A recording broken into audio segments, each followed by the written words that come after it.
Hello दोस्तों, आज की वीडियो में बात करेंगे समचतुर्भुज के बारे में। बात करेंगे कि समचतुर्भुज कैसी आकृति होती है और इसकी रचना कैसे करते हैं। तो इसके लिए हम एक डायग्राम बना लेते हैं। सिंपल सा मैंने एक डायग्राम बना लिया।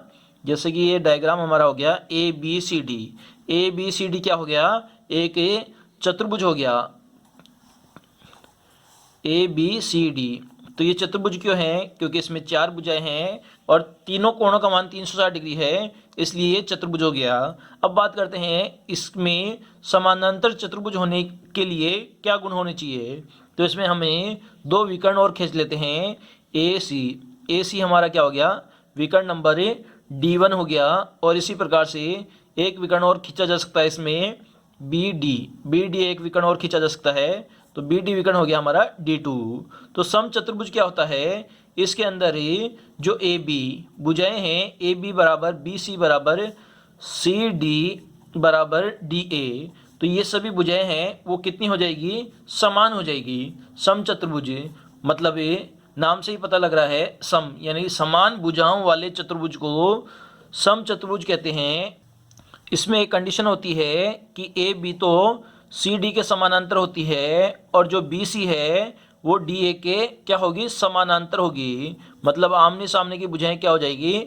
बराबर भी होगी और समानांतर भी हो जाएगी। तो ऐसे चतुर्भुज को हम क्या कह देंगे? इसे हमें समचतुर्भुज कह देंगे। तो भुजाएं समानांतर है तो कोणों का मान कभी भी 90 डिग्री नहीं हो सकता, तो इसलिए इसका एक नाम पड़ गया है। इसे हमें विषम कोणीय मतलब विषम कोणीय त्रिभुज भी चतुर्भुज भी कह सकते हैं, क्योंकि जो θ1 बराबर θ2 बराबर θ3 बराबर θ4 ये आपस में कभी भी बराबर नहीं हो सकते।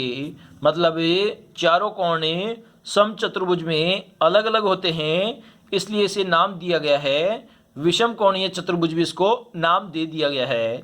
अब बात कर लेते हैं, इसमें हमें तीन प्रकार के क्वेश्चन पूछे जा सकते हैं। मतलब हमारे से क्षेत्रफल पूछा जा सकता है। फर्स्ट चीज क्षेत्रफल है। सेकंड हमसे पूछा जा सकता है इस चतुर्भुज का आप परिमाप बताइए, परिमाप आपसे पूछा जा सकता है। इसके अलावा इसके विकर्ण और भुजाओं के अंदर एक रिलेशनशिप होता है, उसमें से कोई दो चीज़ आपको गिवन होती है और तीसरी चीज़ आपको फाइंड आउट करनी पड़ती है।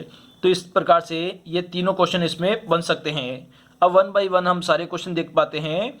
तो इसमें पहले टाइप की हम बात करते हैं। तो सबसे पहले हम इसका क्षेत्रफल निकालते हैं। तो क्षेत्रफल बराबर क्या होता है? 1/2 गुना विकर्ण नंबर फर्स्ट गुना विकर्ण नंबर 2।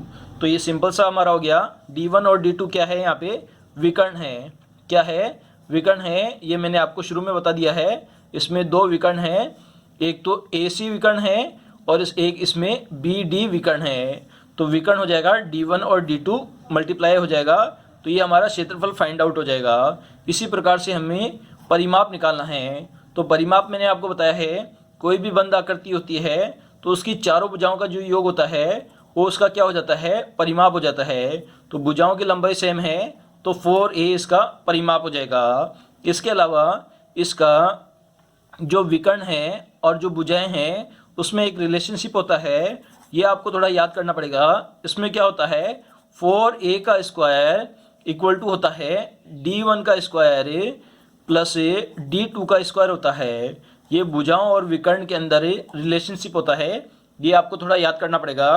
तो इस प्रकार से हमें तीन फॉर्मूले हमने यहाँ पे देख लिए। क्षेत्रफल बराबर क्या है?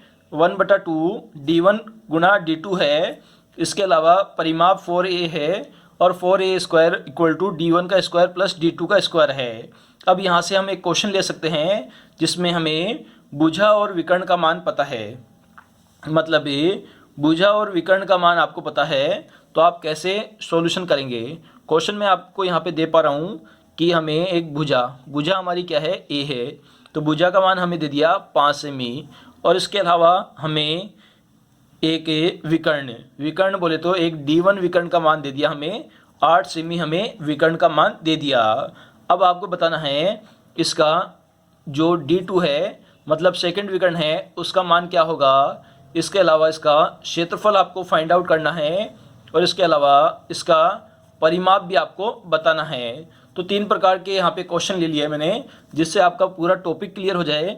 मतलब आप विकर्ण निकालना यहाँ से सीख जाओगे, क्षेत्रफल निकालना सीख जाओगे और परिमाप भी निकालना सीख जाओगे। तो सबसे पहले हमने फॉर्मूला देखा है जिसमें 4a का स्क्वायर इक्वल टू क्या होता है, d1 का स्क्वायर प्लस d2 का स्क्वायर है। तो हमें भुजा गिवन है, तो 4a square equal to d1 का स्क्वायर प्लस d2 का स्क्वायर है। तो 4 मल्टीप्लाई बाय भुजा हमें कितनी है, 5 सेमी का स्क्वायर इक्वल टू d1 का स्क्वायर दे रखा है 8 का स्क्वायर प्लस d2 का स्क्वायर हमें नहीं गिवन है। तो 5 25, 25 को आप 4 से गुणा करोगे तो ये हमारा 100 हो जाएगा, और 8 20 64 हमारा हो जाएगा, प्लस d2 का स्क्वायर हो जाएगा, और d2 का अगर आगे सोल्व करोगे तो d2 का स्क्वायर इक्वल टू हो जाएगा 100 माइनस 64 हो जाएगा, और यहाँ पे d2 का स्क्वायर बराबर कितना हो जाएगा, 36 हो जाएगा, और यहाँ पे d2 का मान कितना आ जाएगा, 6 आ जाएगा, दोनों तरफ रूट लेने पर ही। तो यहाँ पे d2 का मान आ गया, तो सिंपल यहाँ पे क्षेत्रफल निकाल पाओगे। क्षेत्रफल होता है हमारा 1/2 d1 का स्क्वायर गुना d2 का स्क्वायर है। तो क्षेत्रफल हम निकालेंगे तो 1/2 गुना d1 का मान हमें 8 गिवन है, d2 का मान हमने 6 फाइंड आउट कर लिया, तो 6 हो जाएगा, 2 चौके हमारा 8 कट जाएगा, तो हमारा ये 4 गुना 6 हो जाएगा, तो 6 चौका 24 है।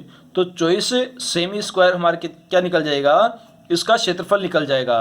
इसी प्रकार से हम बात करते हैं, इसका हमें परिमाप निकालना है। तो परिमाप का फॉर्मूला होता है 4 गुना भुजा, मतलब 4 मल्टीप्लाई बाय भुजा का मान 5 है, तो 5 चौके 20 है, तो 20 सेमी इसका परिमाप निकल गया।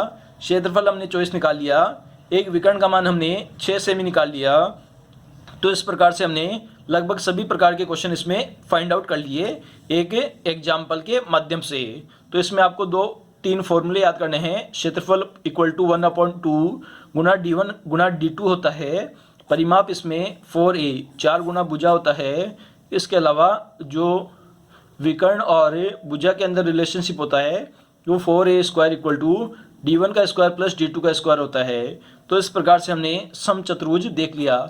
इसमें कंडीशन क्या होती है, भुजाएं सभी सब सेम होती है, मतलब भुजाओं का इसका मान a है तो इसका भी a होगा, इसका भी a होगा, इसका भी a होगा, और आपस में समानांतर होती है भुजाएं। और इसमें जो थीटा है वो 90 डिग्री कभी भी नहीं होता है, और जो कोण होते हैं वो सारे अलग अलग होते हैं, इसलिए से विषम कोणीय चतुर्भुज की संज्ञा भी दी गई है। तो ये इसकी विशेषताएं थी। तो आशा करता हूँ दोस्तों वीडियो पसंद आया होगा। अगर वीडियो पसंद आया दोस्तों तो प्लीज़ चैनल को सब्सक्राइब कीजिए, और इस वीडियो को अपने सभी दोस्तों के साथ फेसबुक और व्हाट्सएप अकाउंट के माध्यम से शेयर भी कर दीजिए दोस्तों।